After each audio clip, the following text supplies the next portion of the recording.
Okay, perfect. Okay, so welcome to my presentation on towards teaching the truth and building relationships. Of course, I'm Brad. I'm the Indigenous Education Coordinator here at Conservation Halton, and today I'm really here to talk to you about how Conservation Halton is approaching the advancement of truth and reconciliation. So most of our reconciliation work occurring at Conservation Halton actually occurs here at Crawford Lake, which is the main conservation area that I work out of. It's one of 8 conservation areas here at Conservation Halton. And Crawford Lake, unsurprisingly, has a lake. It's a rare miromectic lake, which is a fancy word, but essentially just means that the lake has these distinct layers that don't mix. So you can almost think of it as like a lake within a lake. I like to think of it as like, you know, if you had a glass of water and you put Kool-Aid mix into it, the Kool-Aid mix would go all the way through it, but in our lake, it wouldn't. There'd be 2 layers, one with Kool-Aid and one without Kool-Aid. But the lake is even more special because it's got these extra neat physical and chemical properties. And because of those, in the deepest part of the lake, which is about 24 meters, it creates this annual layer effect of sediment. So basically, you can look back in time, in geologic time, and look year to year. And scientists who were studying this, they actually found that there was corn pollen around 600 years ago. And most of us know corn doesn't grow in the wild naturally in Ontario. And so from this, archaeologists and I'm assuming probably other scientists started talking to the local farmers around Crawford Lake. And they found that they had a lot of artifacts. And then through some more interesting story developments, CH came to own Crawford Lake. Now, following years of archaeology and the ownership of the site by Conservation Halton, 3 longhouses were built starting in 1984. And from our understanding of like most recent archaeology and by working with Indigenous peoples at the site, the people who most likely lived in the village were Wendat people, or you might hear them referred to as Huron. The longhouses, there's 3 of them, and they stand exactly where they stood 600 years ago. So you really do have like a foot in the past when we teach today. And Indigenous education and Indigenous ways of knowing it, it really is our portfolio here at Crawford Lake, where we primarily teach about longhouse culture and our relationship to the environment. So at Crawford Lake, we work towards reconciliation mainly in 2 ways that I see it. And that's through teaching and building relationships. And I believe when you do this, you're truly engaging in good reconciliation work. So let's focus on that first bit there, which is building relationships. So Crawford Lake has been working with Indigenous peoples and organizations for decades. More recently, within the last decade, we'd have the wonderful opportunity to work with a few different organizations that are dedicated to the advancement of our Mishkiki Manadog or medicine plant spirit relationships. I might be speaking a little bit of Anishinaabe or Ojibwe today. That's the language of my Anishinaabe side, at least. So shown here in the top right is Ojibwakon, and these are some lovely people here. Ojibwakon is a Toronto-based non-for-profit network that they basically have a few foundational pillars. They teach about Indigenous food sovereignty, language teachings, and advocacy for Indigenous culture, mostly to little ones in the Toronto community, both Indigenous and non-Indigenous as well. But we're lucky enough that they actually have one of the community gardens right here at Crawford Lake. It's their 3 Sisters garden, of which they do a lot of teachings in. They come like once a month here. And then they also donate all of the wonderful food that they produce to the community.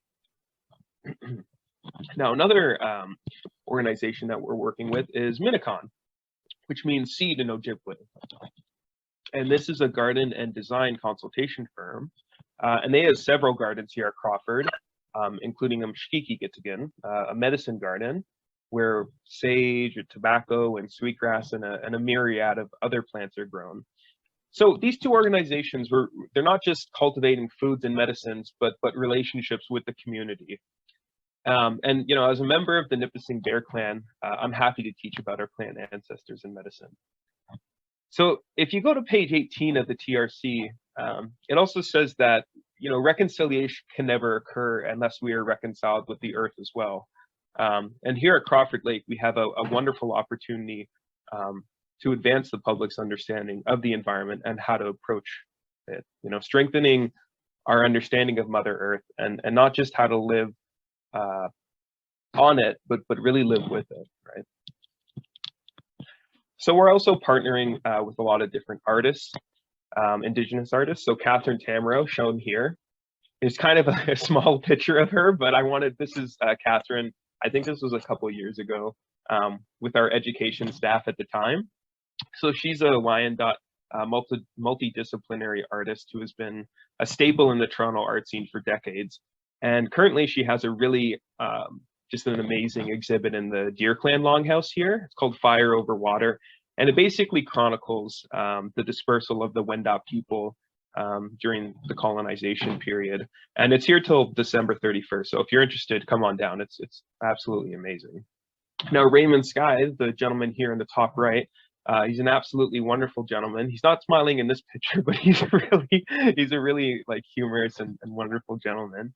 And he's a Mohawk artist, and he's been featured in countless arenas. And he's also had significant work in education, teaching about Haudenosaunee culture. And at Crawford Lake, he's done a few different things. He's done exhibits on the Haudenosaunee clans, Sweetwater, and then also he has a wonderful mural in our Wolfland Longhouse.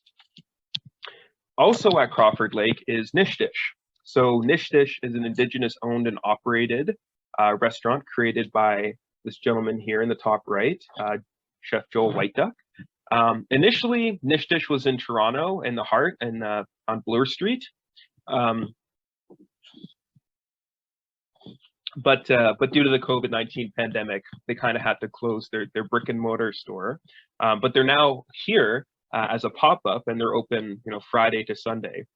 And they cater for Crawford Lake and all our major events at Conservation Halton, and including the Indigenous Food Sovereignty event, which this is a dancer here, shown here on the left, from our Indigenous Food Sovereignty event, our second annual one that occurred here on September 4th.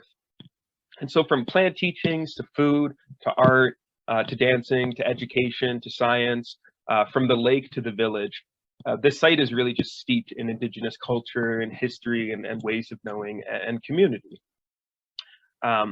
However, I do want to say, I hope you're getting this notion too, that when you reach out to Indigenous community, be specific, like myself, I think I know a pretty good amount about education and science, but I'm definitely not a dancer, right?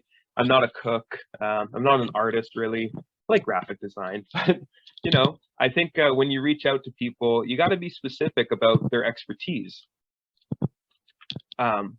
Now, building relationships really fits well into the next portion of how we're advancing our reconciliation here, and this is teaching. So Crawford Lake sees over 30,000 students every year from various school boards in Ontario. And this past summer, we actually seen 59 countries coming to Crawford Lake, which is pretty amazing, representing every continent except Antarctica. Poor Antarctica. And when teachers, visitors, or park staff, when they ask me about what they can do for reconciliation, excuse me, I'm getting over a sickness. The key to me is education, and many Indigenous scholars and professionals agree with that. One being Senator Murray Sinclair, who he was the head of the TRC, and he literally said, education has gotten us into this mess, and education has can get us out. And when it comes to truth and reconciliation, there's a lot of focus and teachings about residential schools, the 60 Scoop, and their survival. And I think that is incredibly important to teach about, and that definitely deserves a space. But at Crawford Lake, we have a different kind of scope. Like I was saying earlier, we teach about life in the Longhouse, and we try to build Indigenous community. And I think it's also really important to teach people who live in Ontario about the different First Nations that lived here. I think it's wonderful that people can come here and learn about the Wendat people, because it shows that there's not just this like homogenous Indigenous people, right? That there are so many different First Nations, Inuit and Métis people with different cultures, languages, and knowledge systems. And so here on this slide, we have some posts for some teachers who came here at Crawford Lake. We get a lot of really nice feedback from teachers, and it really warms my heart. So when it really comes down to it, from building relationships and teaching, we're really building a strong community here, and really an emphasis on that unity. And the definition for reconciliation by Merriam-Webster, there's a lot of different definitions. Reconciliation is a weird word because you don't really hear it in everyday life, or at least I didn't. But how they define it is restoring a friendship. And at Crawford Lake, we're teaching, building relationships, and really restoring relationships as well between Indigenous and Indigenous allies. And building community, it's another one of those keys to reconciliation to me. You know, and Crawford Lake is fast becoming a safe space for Indigenous peoples to come and enjoy for this generation and many generations to come. And that's really where I see Crawford Lake going in the future, as a place for community to come and celebrate their shared history and culture. But to do this kind of work, you really need Indigenous allies and Indigenous peoples working at your organization. Now, I'm speaking here today on behalf of CH, but I've only been here for a short time. Brenna Bartley, who's the education coordinator here, she's been building relationships and teaching for decades at Conservation Halton. And she's a very well-respected woman in the eyes of all of our Indigenous partners and in the eyes of myself. And I think a big portion of that is her genuine heart and commitment to the space and to the community as well. And even for my position, it's a big step towards reconciliation. You know, for CH to create the Indigenous Education Coordinator position and fill it, it's really important, because when you're conducting reconciliation work, I think it's important that you have Indigenous peoples with lived experience. But I certainly can't speak for all Indigenous peoples. You know, like I was saying at the beginning, or Nick was saying at the beginning, I have mixed ancestry, and I'm only Anishinaabe. You know, I'm not every single Indigenous person on Turtle Island. So, you know, I'm a student and a lifelong learner myself, and I'm learning about other Indigenous cultures, about Wendat people, about Haudenosaunee, and more about my own culture. And Brenna's doing this as well. And we're working hard not to only educate the public, but ourselves, and most importantly, our staff, because me and Brenna, or some of the managers here for the educational team, we can't be the ones teaching 32,000 students, 100,000 visitors annually, and all these people from almost 60 countries. You know, that's our wonderful education staff here. And so another big part about reconciliation to me is educating our staff. I keep saying important and a big part, but reconciliation is such a big thing. You know, it's hard to put into terms. And Crawford Lake, we do a lot of different things here. So, excuse me. Hope this is all making sense. But I had the wonderful opportunity to do some staff training this year. So I did a medicine walk, more focused on, of course, Anishinaabe medicines and our relationship to our plant ancestors. I did a talk on Anishinaabe education and science.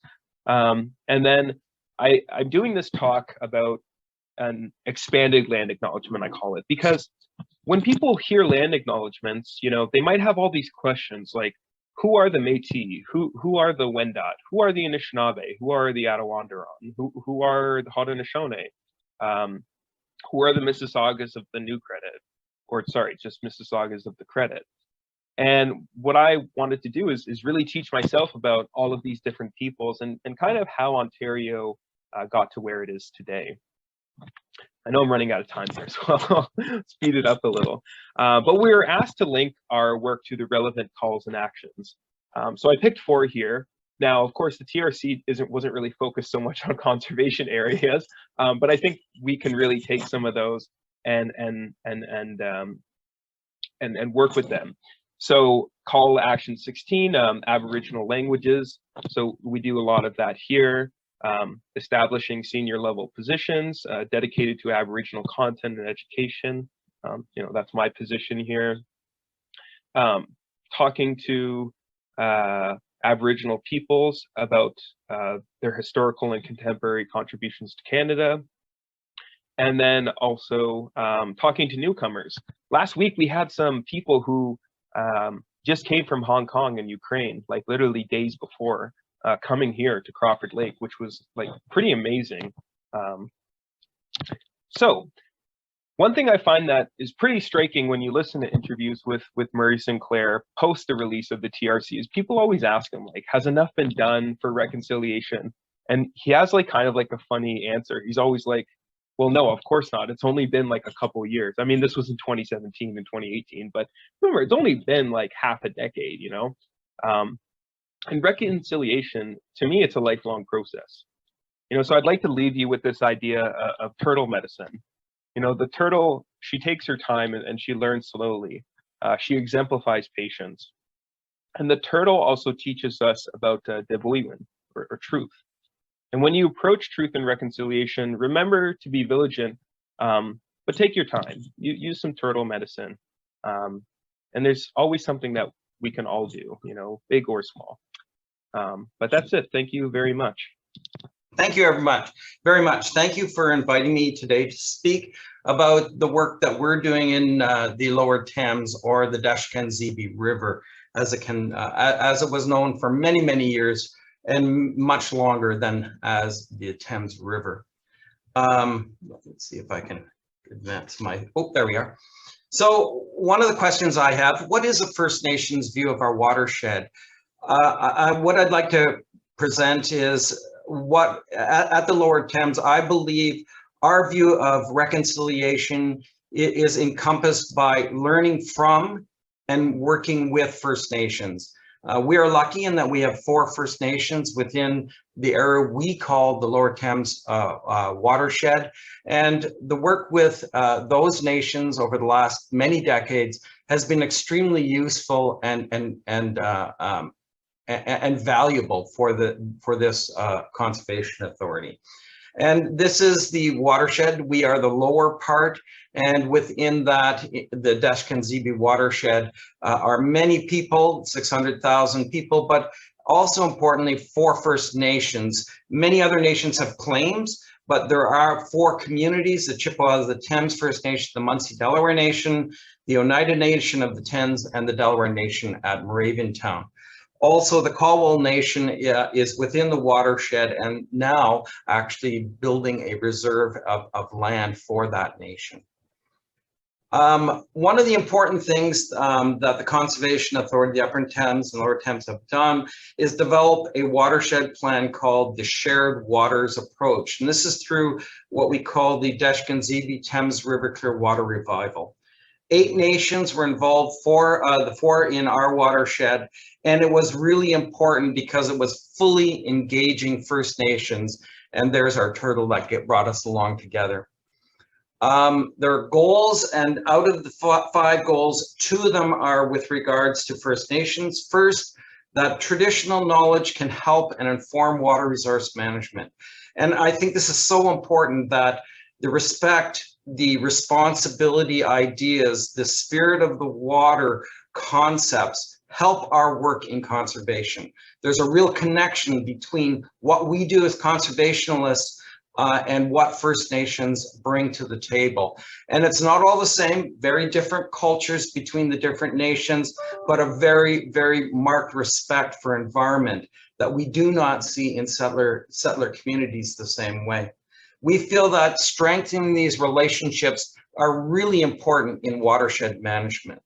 So a part of the watershed plan is a First Nations statement that the First Nations developed. The mission statement is that issues in the environment can be resolved and supported through understanding traditional knowledge approaches. And not only the approaches, but in the ways of making decisions around protecting water. The specific goals and recommendations, one of the things that we are working to in our watershed is to formalize a process where the spirit of the water is recognized not only in the First Nations, but in the settlers community of our watershed. We want to improve involvement of First Nation community and awareness. So how do we support a meaningful role with First Nations? And why is this important? First of all, why is it important? And it's because we've got problems. All kinds of sediment. The Thames River produces phosphorus, and a lot of it goes down our river, and it creates environmental challenges. This is our area. All the green that you can see in here are the forested areas. You'll notice that it's in the lower Thames, it's about 3% of the land mass. We have flooding, lots of it, and we need to change. We need to work with people. We need to partner about this. And why would we work with First Nations? Well, first of all, they understand the watershed. They've been here forever. They have a long-standing relationship to both the land and the water that we can learn from. We have similar goals. I really believe that watershed management and conservation authorities, our understanding of the unit being a natural unit rather than a square municipal boundary, is really important in furthering our relationship.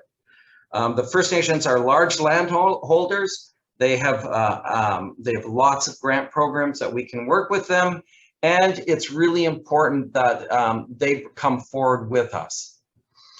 We've done a lot of work over the last number of decades with First Nations. Kelly Riley is the manager of treaty and lands at the Chippewa Thames First Nation. You know, invite First Nations to things like your annual meetings. Partner with them. They do amazing work in the environment. Show your appreciation for what they do. The Chippewa Thames received our Greening Partnership Award a number of years ago. In our watershed, all the conservation areas, we provide seasonal passes to all First Nations. Many of our lands are used for gathering medicines, and we respect that in the way we work together. And work together in many projects. And what I'm going to do is present some of those projects to you. The important thing is relationships take time, and you've got to build trust. You got to understand that the First Nations have different systems of governance than we do. One of the nations is Haudenosaunee in our area. And it's as important to deal with the clan mothers as it is to deal with the chief and that organization. And you can learn a lot from a clan mother, I can tell you that. Funding of the programs are very different. Some nations have resources, some don't. You need to understand that. What we've done is we've tried to avoid the political stuff.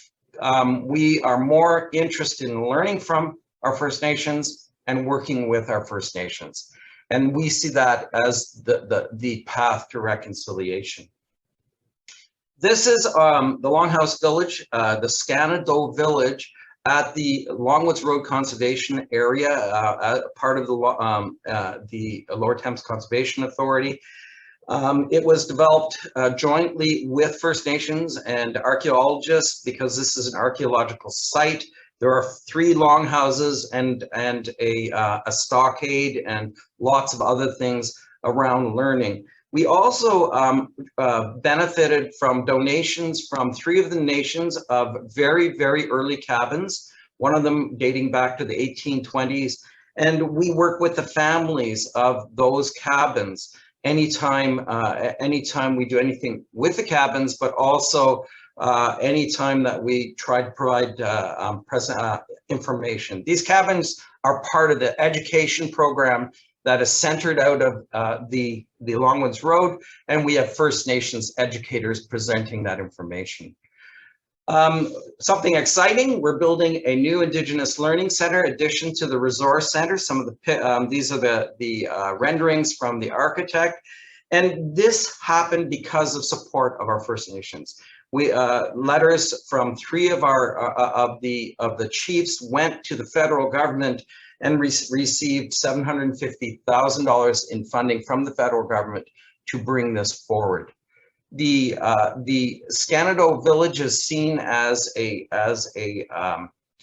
neutral ground for the nations to come together and has hosted many events with nations.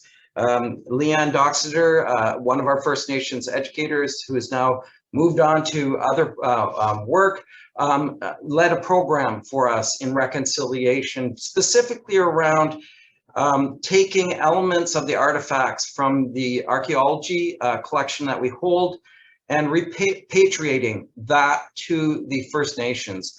And what we did is we provided these artifacts in learning boxes to the elementary schools of First Nations and provided them for First Nations language studies.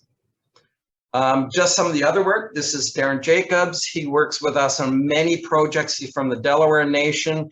And examples are doing monitoring. We monitor with a number of First Nations and coordinating different restoration work. This is an example of a wetland.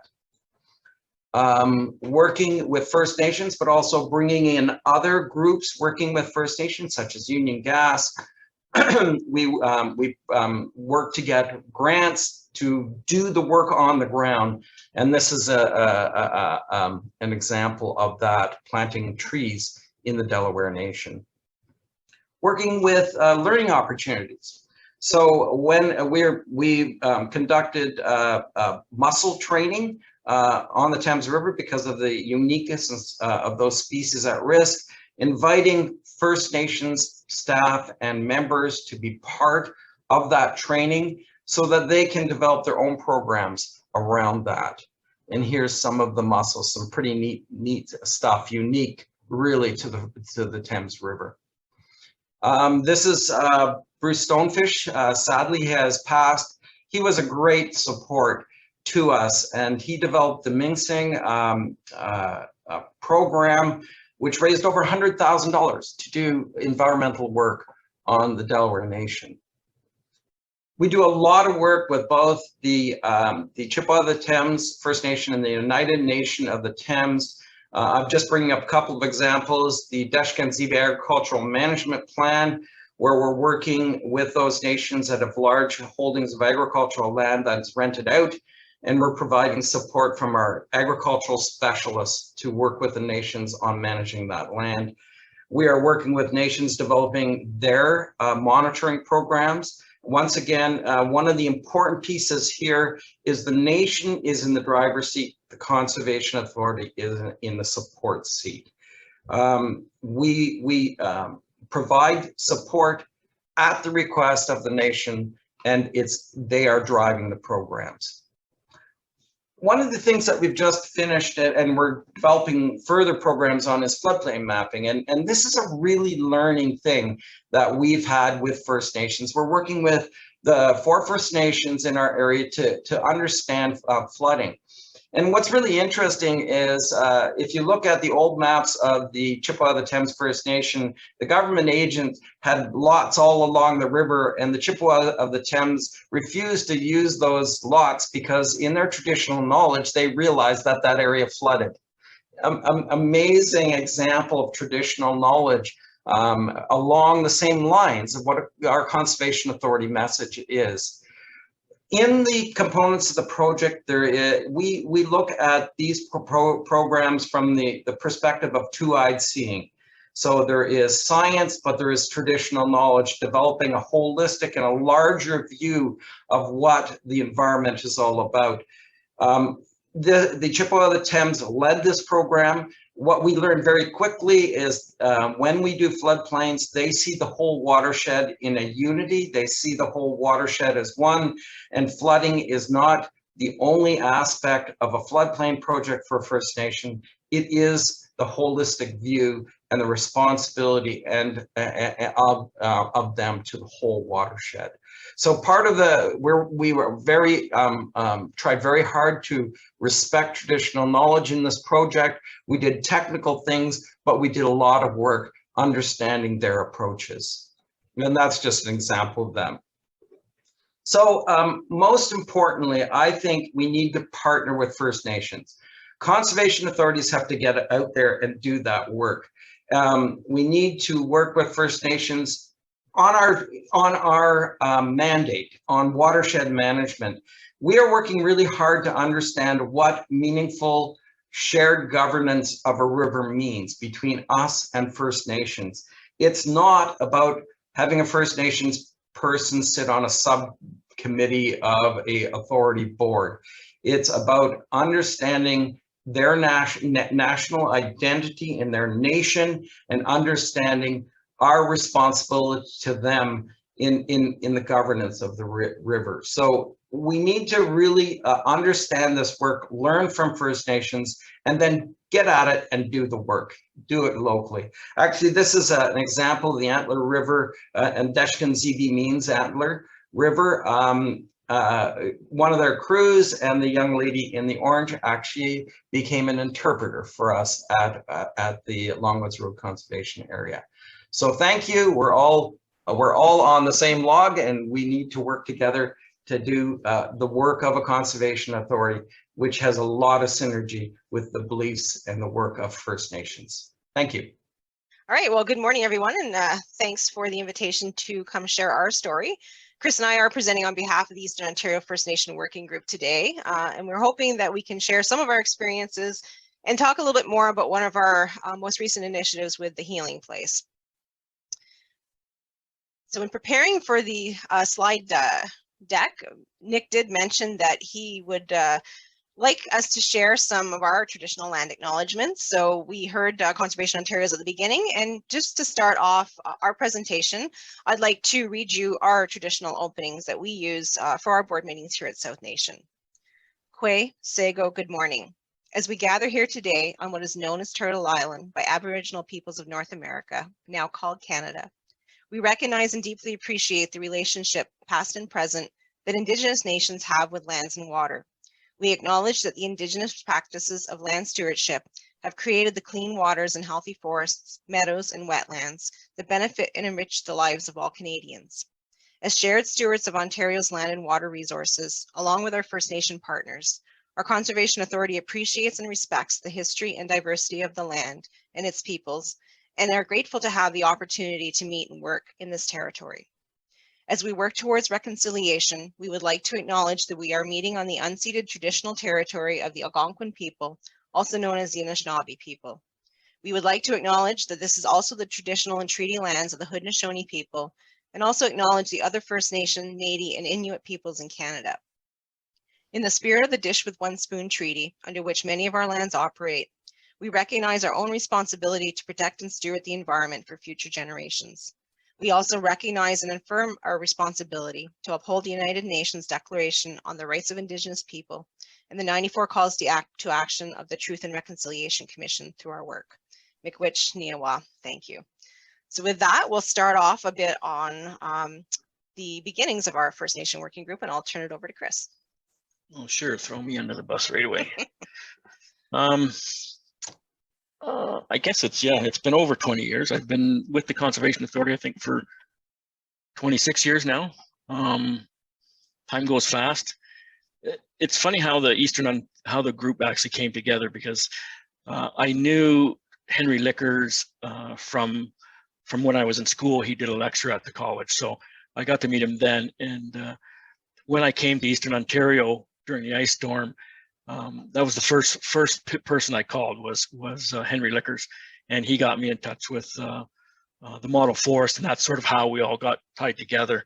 The Akwesasne was already involved with the model forest, and so was South Nation, but we hadn't really done anything super together. It was always little bits and pieces of working with each other.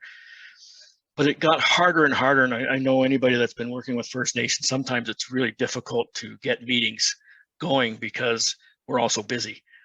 And that was one of the things I found was the easiest way to do it was to do it over lunch. And that's kind of how it happened. I knew any of the other First Nations I know, if you're offering a lunch, we're going to be there. So that was the one thing I always knew would happen with Mohawks and the Algonquins, was if we did a lunch, we'd come together and South Nation would pay, and it would be a good meeting. But when it started, it was just the three of us. It was myself from South Nation, Henry Lickers from Akwesasne, and Larry McDermott, who's from the Algonquins of Shabbat-Abajuan, and also the president of Plenty Canada, which is an Algonquin nonprofit organization. we'd get together and have these talks about issues that we're seeing within the traditional lands. And that was the unique thing that when I first started was our general manager at the time was Dennis O'Grady. And I think the first day I met him, he said, "Oh, I hear you're an Algonquin, so part of your territory comes in our watershed." And I shook my head and said, "No, your watershed is within our territory." And he kind of chuckled and said, "I see, we're going to get along fine." And South Nation was really open to the fact of letting us do this. So they liked the idea of bringing the First Nation partnerships in, and it worked well. And we really, the things we started with was being non-political. We left the politics at home, and basically we learned that just working on the ground. Whatever we're going to do together, and we're going to do it so that it benefits all of us. And that's kind of how it started. And then as South Nation became a certified forest under FSC, Principle 3, which is the rights for Indigenous people for accessing resource, that sort of fell right within what we were already doing. We were allowing, the traditional medicine people to come in, harvest off our properties. And as a manager for the county's forest as well, and them being certified, it sort of allowed them to sort of get a better access to the resources as well. So it was a unique thing, and it didn't happen overnight, that's for sure. It took, I think, 2 years of us meeting for lunch and having a bowl of soup and some chicken, and then eventually it got to the point where it went from 3 of us to 20 of us. And now at times when we gather, we sometimes have as many as 100. So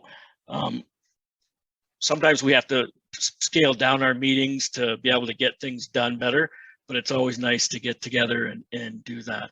And it was, it's kind of how the whole thing started. So we have county people, we have municipal workers, we have just homeowners and landowners coming, we have the First Nations coming, we have OPG.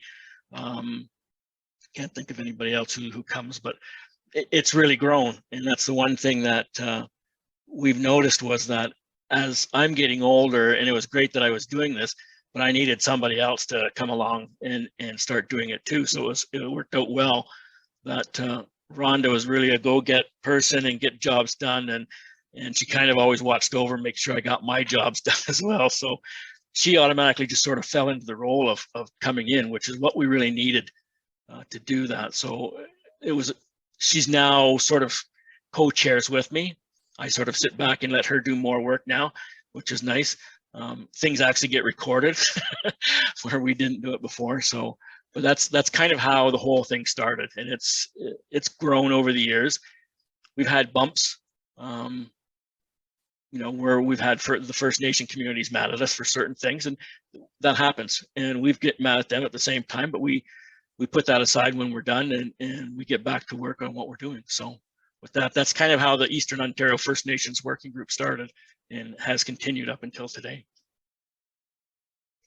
We often get asked for our terms of reference, and we don't actually have an official terms of reference. So if you're going to ask me or Chris for one after this, it doesn't exist on purpose. We do have a governance structure, though, that we basically use to run our meetings. And it is a combination of Western meetings, like we're traditionally, most of us, it's a formal agenda with reports, and it's a very formal setting. We step away from that, as Chris said, at the Eastern Ontario First Nation Working Group, and it's more about blending the cultures. So we always start with our traditional opening. We pass the feather, sometimes metaphorically, sometimes physically, if we are able to meet in person. But it's important to make sure, if you're going to have meetings, that when you're going to observe the traditions, that leave time for yourself to do that. It does take time to do the openings. If we have someone from Akwesasne with us, it's traditionally the words that come before all Thanksgiving prayer, which can be lengthy, but important to help set the tone for the meeting. If you're adding things like smudge ceremonies and all that, you can expect sometimes our meetings takes a good 30 to 40 minutes before we actually even get to the first topic we want to talk about. But it's important for the group to be able to come together, to be present, and to be able to share some of those experiences with each other.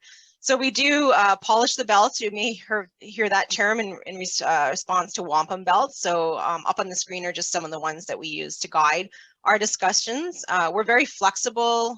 We're very informal in our discussions. It's really a conversation.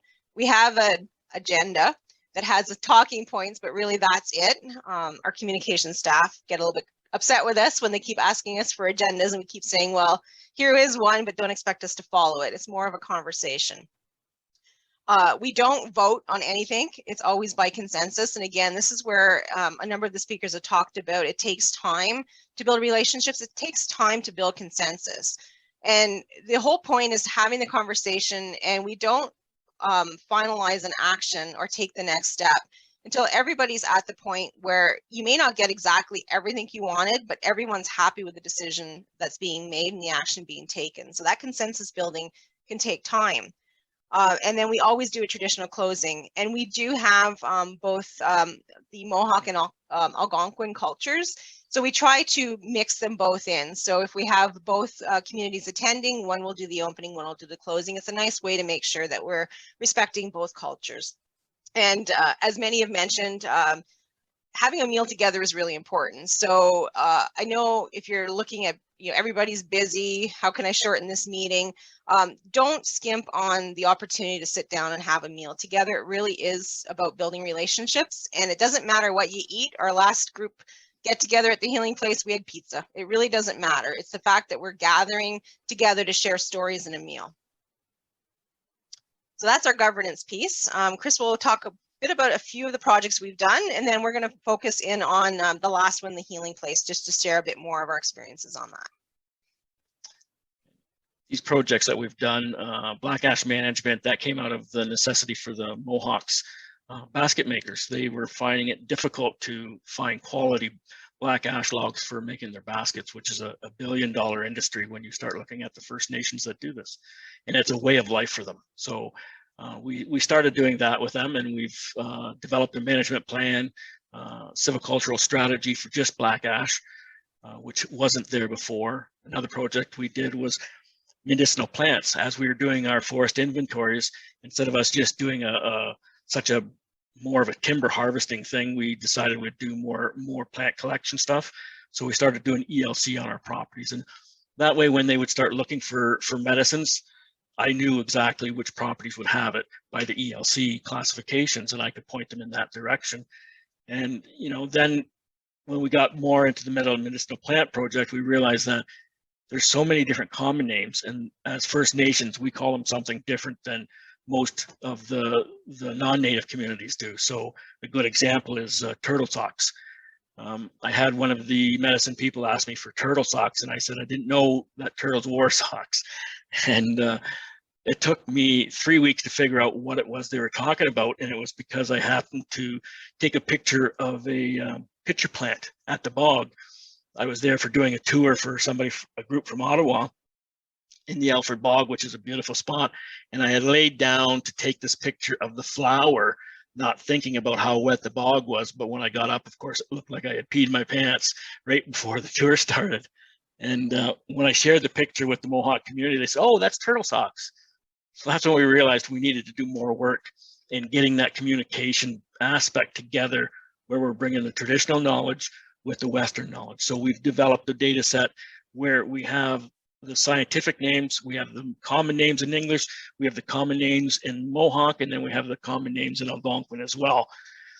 So when we're looking, it's really simple that they can go to the anyone's office of our different organizations and say, oh, I'm looking for turtle socks, and somebody can pull up turtle socks and realize, oh, okay, we're looking for pitcher plants. And it just made it a lot easier, and it helps us to track more where the ecosystems are functioning really well by the type of plants. One of the other projects we did was edible buffers, and it was taking the traditional knowledge that we had of planting species together. And most people don't realize is all the nut trees are edible, and as First Nations, we ate the nuts. It was a pure protein that could last for years, and it would be pounded into a flour and then mixed with other food. So we looked at doing that. And what people I think don't realize too sometimes is most nuts are what we call waterborne nuts, where they float in the water when they fall off, they stratify in the ice, and then by springtime they're ready to germinate. So as soon as they get onto a dry shore, they'll start to germinate. So First Nations, we knew this, and a good example of that was with the Mohawk people. They would know 20 years in advance where the next community would be, and they would prepare those areas so that as the community was starting to move off of their last home so that they didn't destroy the area and move to a new location, it would be ready and the resources would be there, like nut trees, different plants would already be ready in the area so that it wasn't something they'd have to restart. So a lot of the stuff would be there. So we took that knowledge and we combined it into a 5-meter buffer on both sides of municipal drains or a water course, where we would have these different nut trees and traditional plants that, you know, currants and gooseberries and strawberries and raspberries, they would be planted in association with each other to create that buffer, which really was a unique one because it worked into the climate change. One of the programs for the ECCC. So it was something where we were able to produce 4 buffers, which was 2 kilometers in length on 4 different properties across the watershed. So it was a really nice thing. The last one we're doing is the healing place, which is an ongoing project. And I think that's what I think Ron is going to talk about now. I had you up for the intro. Okay. It's kind of a unique place because our watershed is sort of right on the divide of where the Haudenosaunee people were and where the Anishinaabe Algonquin people were. So we utilize this area together. And it's funny because everybody says, oh, well, where's the territory boundary? Well, it's about 100 miles wide and it goes either way. So, you know, we've used upper New York states and the Mohawks used all the way up into Ottawa, and even as far as the park. We have stories of Mohawks coming there to get black ash. So though that territory where our watershed is really a shared area. So when we had a property donated in the southern or in the south end of our watershed in the headwaters, it ended up that it was being donated as an ecological gift. So the landowner wanted to make sure it stayed in more of a natural state so that it wouldn't be cleared again for agriculture. And so it was a great opportunity for us to do some tree planting. And it started off from a simple tree planting project of planting a couple hundred trees to what is now called the healing place. And it's been gone from 3 partners to I think 6 or 7. And it's bringing 2 First Nation communities together, the Conservation Authority, municipalities, schools, the school board, all coming into this place to develop a healing garden and a medicine wheel. So it's a 60 meter circle, and it's in 4 quadrants, much like our logo at the top. And then we have different things going on. So we've got like a butterfly garden, a healing garden, and everything there is stuff that we need or we used every day. So it was kind of a unique place. I'll let Ronda keep going. Thanks, Chris. So as Chris mentioned, this started really the concept of a tree planting project, and it came first to the Eastern Ontario First Nation Working Group back right before the pandemic started. It was very evident from that first conversation that this was an opportunity to do more than just a tree planting project and to really build a relationship for partners, both Indigenous and non-Indigenous. So we do have a smaller working group that's made up from the larger Eastern Ontario First Nation Working Group, and the core partners being ourselves at South Nation, Plenty Canada, the Mohawk Council of Akwesasne's Department of Environment, Forest Ontario, and Ontario Power Generation. And it's really this committed group that is moving this initiative forward. And I say committed because we are meeting about 3 to 5 weeks, every 3 to 5 weeks via Zoom. And we've been doing that since the beginning of the pandemic. So you've heard today, it's all about building relationships. It's important to have ongoing discussions. You can do a one-off tree planting partnership with First Nations and it can be very successful. But if you're looking to engage, you really need to invest in building that relationship. And that means having, regular contact with your partners. That working group that meets every 3 to 5 weeks, we plan and events that we're hosting at the Healing Place. We do try for one public event a year. We are developing communication products. We all have our regular jobs, so the communications piece moves a lot slower than we would like, but that's mostly based on available resources. So we don't have a website yet. We do have website domain secured, and over the next year or so, we'd really like to start populating with some online resources. We do have signage up now at the site, but we have more planned. And again, it comes down to just resourcing, being able to produce and install that. We get asked by a lot of schools. We have a very engaged school board through their First Nation programming. We have more requests than we can actually deal with at our resource level for staffing. So we try to accommodate the schools as much as we can, but definitely we could do more if we had more time and resources. So there is definitely interest from local school boards. I would suggest if you're looking to involve youth, to reach out to your local school boards, because they will be very happy to do some on-site learning with you. We also, as a group, look for funding opportunities and sponsorships to keep advancing the work at the healing place. Christy, do you want to just touch a little bit on the design of the site? Sure. It's again, we've talked about this, that not all First Nations are the same. So even our belief systems vary. So the medicine wheel varies as well. So, we have the 4 pillars, which are the same for everybody. All First Nations talk about the moon cycle. So there's 13 moons in a year. We also talk about the 7 grandfathers, which are the way we're supposed to live our life every day.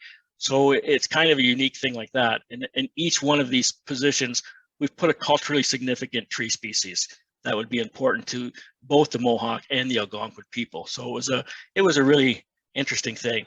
In the southern quadrant of the map is where we have our Three Sisters garden that's in the brown. You can see the circles and the squares. That was just installed this year. We're going to be having a harvesting coming up and getting it ready for the winter. And then if you go over towards the east, more on the southern half, that is the butterfly garden. And that came about with the identification of all the unmarked graves. Butterflies represent a changing and a rebirth. So it was a way of having something there that would be meaningful for the children that were found and didn't come home from the residential schools.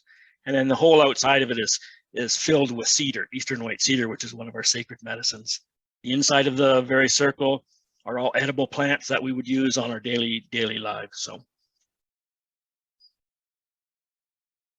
And as I mentioned, we do try to do at least one public event per year. So we did officially open the site right in the middle of the pandemic. So that came with its own unique challenges. We had approximately 70 participants registered back in 2020 to come to our official opening. And 3 days before the event, the provincial guidelines changed and we saw the gathering limits for outdoors go from 100 to 25 people.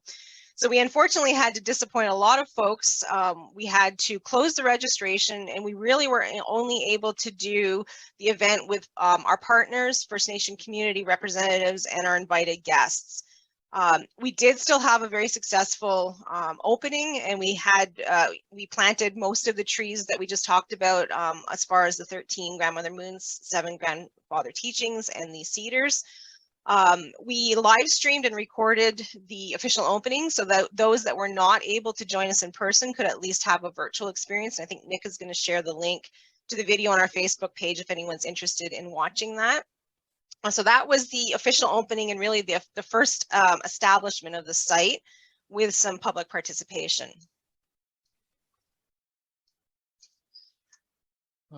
This was for the second year. We had about 65 participants. We had a lot of elders come in and sharing their stories of the residential schools, which is really touching for a lot of people. It really made it more personalized to the participants. All kinds of stories were shared, and then we planted the butterfly garden where everybody helped to get that in. We did some weeding in the garden, so it was a really great time. On the day of the planting, we had 2 local schools come in to help us do this, to do the planting, get it set up. So it was the local high schools that came in to help us developed the garden itself, the beds, and then the public school kids came in the following week, I think it was, to do the planting. So, and the soil we got from our partners was amazing because we had so much vegetables coming, it wasn't funny. It was a bumper crop and we couldn't keep up with it. So we do have our annual event coming up actually next week. So on the theme of the Three Sisters Garden, we're having a Thanksgiving harvest, which is timely given Thanksgiving weekend is coming upon us. We're anticipating, based on our past experiences, at least 70 participants to join us. We've had requests from schools, but honestly, we're probably going to deal with them separately just to try and keep numbers manageable. But definitely, if you have any opportunities to host public events, there is great interest there. Like, we don't have any problem at all filling up registration. So just be prepared. If you open up any of these smaller events, that you will be surprised at the number of people that are really looking to engage and learn more about First Nation culture. So on Wednesday next week, we're going to gather, pick the rest of the vegetables that are there, gather any of the seeds that we can for next year, and just put those garden beds to rest for the winter. And we'll be offering a traditional meal along with a light lunch for our participants, again, because it is important to have that time to sit together, share stories, and share a meal. So that is a quick overview of the Eastern Ontario First Nation Working Group and our Healing Place project. Thank you for the opportunity to present this, and I hope that it will give some ideas to some folks out there if they're looking for ways to engage. So as Nick mentioned, my name is Natalie Fott, and it's an honor to be here today to share some of the work that Credit Valley Conservation is doing. I'm incredibly grateful to be here to speak about some of our practices and experiences in collaboration with our Indigenous partners.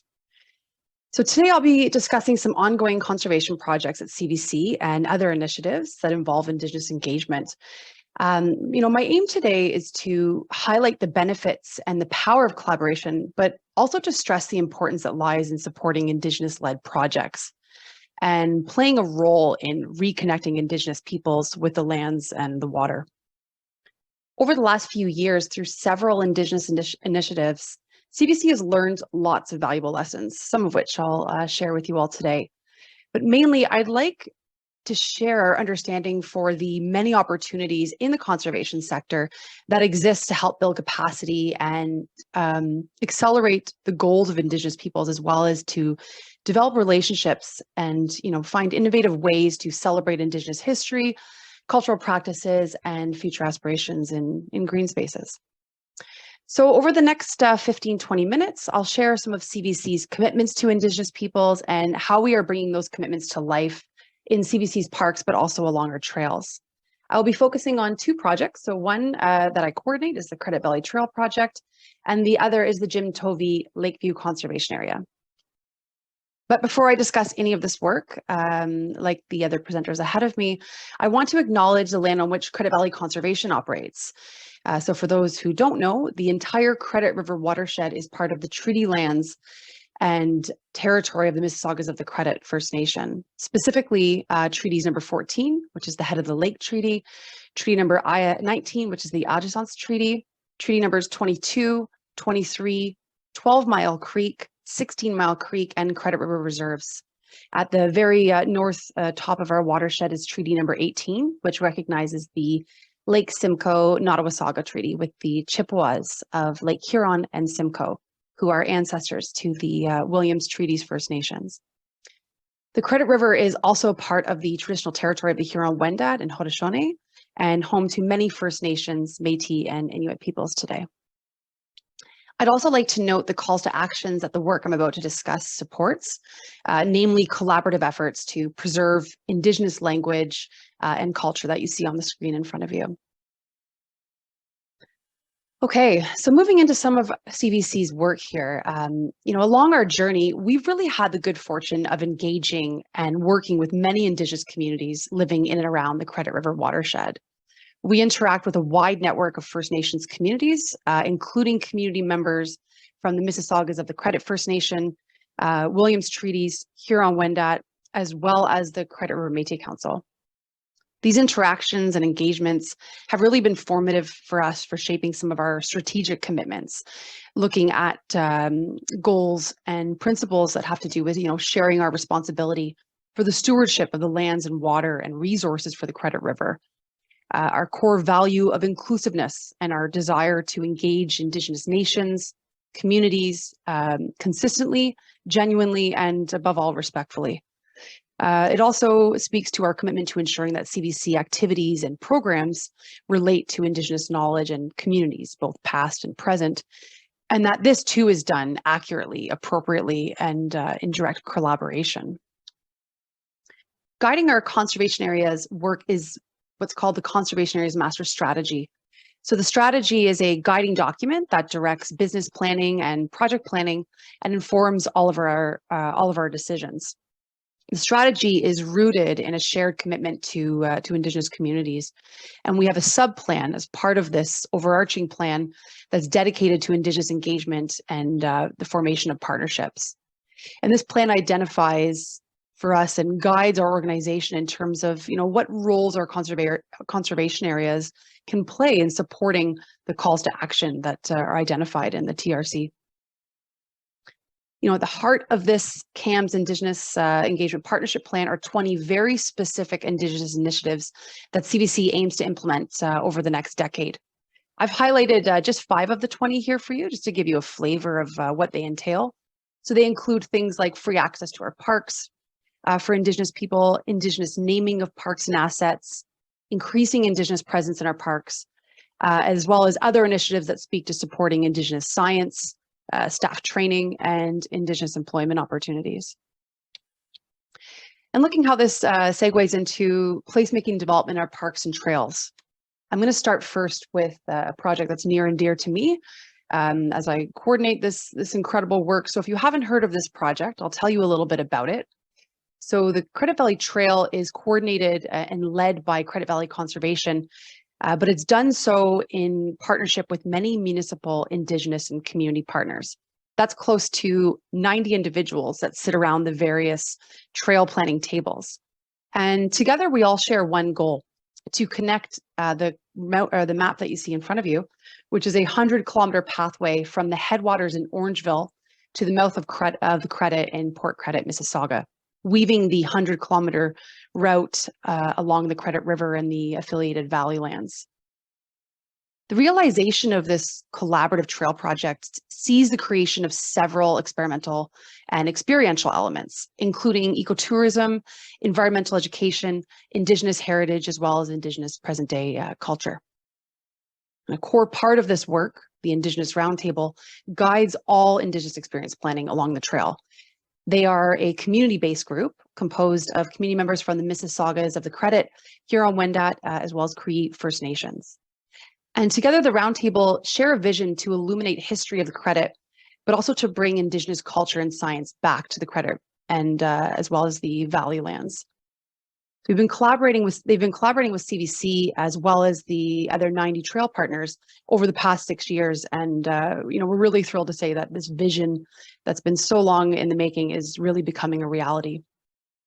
So in 2019, the Roundtable co-developed what's called the Credit Valley Trail Indigenous Experience Implementation Plan. So within that plan, which I'll just refer to as the IEP, there are recommendations for cultural features, educational programming, as well as the 7 key sites that you see marked here on the map, where place-based learning features are to be constructed along the route. Each site, as you see, is represented by an Anishinaabe totem, which of course is an incredible opportunity to showcase clan systems, their function, and the connection to the land that the trail itself weaves through. With the IEP completed, we were eager to start work on the key sites. So in 2021, working with CBC and an architectural design firm, the Roundtable completed the designs for the first key site along the trail. So what you're seeing in front of you is the conceptual designs for the crane gathering space. This is an Indigenous cultural feature anchored symbolically at the Credit Valley Trail's northern trailhead. Fishing weirs and other harvesting practices used by Indigenous peoples along the Credit inspired the designs of this space. Equally influential was the crane totem, as the Roundtable elders shared. The cranes are known as the echo makers. They call out to other nations and dotems. So the shape of the space speaks to this. It visualizes a crane standing on the water, calling out to the other 6 dotems that will one day be along the Credit Valley Trail route. And, on behalf of CBC and the Roundtable, I'm very excited to share that with these designs now complete, we are actually moving ahead into the construction phase this fall, within the next month or so. So please stay tuned for more details. You can find that on CBC's website, and make a plan to visit this incredibly transformative space next spring. And segueing into our another placemaking development in one of our conservation areas, I'm really excited to share a bit of information about the Tovey Lakeview Conservation Area. This is a brand new 26-hectare waterfront conservation area currently under construction by CBC, TRCA, and the Region Appeal. Honoring the Mississaugas of the Credit as the treaty holders to these lands, CBC is working closely with the Mississaugas to ensure that the new conservation area reflects Indigenous traditional knowledge, both in environmental restoration, but also in the sense of creating a sense of place for the Mississaugas at the waterfront. So of course, this is located right on the shoreline of Lake Ontario, and creating the new CA is a multi-year process, as I'm sure everyone on the call can appreciate. And this includes numerous environmental assessments, engineering and design considerations, permits, of course, landform construction, habitat restoration, and placemaking. So this project was initiated back in 2011, and landform construction began in 2016. And the plan and the goal is to open the doors to the public in 2025. The process towards Indigenous partnership at Tovey really started in 2012 with connections through CBC's delegation to the duty to consult and accommodate under, of course, the project's EA. And located at the intersection of the Toronto Purchase and the Head of the Lake Purchase, this project's historical location, as well as its aims in terms of ecological restoration and access to the shoreline, this grabbed the attention immediately of the Mississaugas of the Credit. And they looked at opportunities to not only interpret history, but to bring Indigenous presence back to the lands. And this was a super exciting prospect for them, and they were eager to take part. And they saw a lot of alignment both between their own community goals, but also the goals of the project. So of course, these relationships were formed with members of Mississauga's Water Claim Committee, the Department of Consultation and Accommodation, and Chief and Council. And throughout the construction phase, which has really been in motion since 2015, we've hosted a few site visits with the Mississaugas, of course, on site, virtually in some cases during the pandemic, but making sure that we're sharing the progress and ideas for the public realm as they develop. And as we move beyond, consultation and more into a voluntary engagement with this group, the power of partnering on placemaking just became more and more self-evident. So to help make the public realm a reality, CBC worked with the Mississaugas to hire a landscape architect, as well as their Indigenous design studio, to ensure that the placemaking we had envisioned together could be delivered in a really authentic and meaningful way by Indigenous-led designers. The public realm design process focused on Indigenous design elements for key locations in and around the conservation area. So some of those are, of course, a dedicated Indigenous teaching and ceremonial space, which is envisioned, at the heart of the CA, located right next to Lake Ontario, and reimagining and reconnecting that idea of the importance of water to a lot of the Indigenous communities. The trail system and entrance boulders will have the trail markers that integrate the Mississaugas of the Credit's Moccasin Identifier project. And there will also be plant species that will include, of course, traditional medicine, but also looking at species for harvesting and for ceremonial use.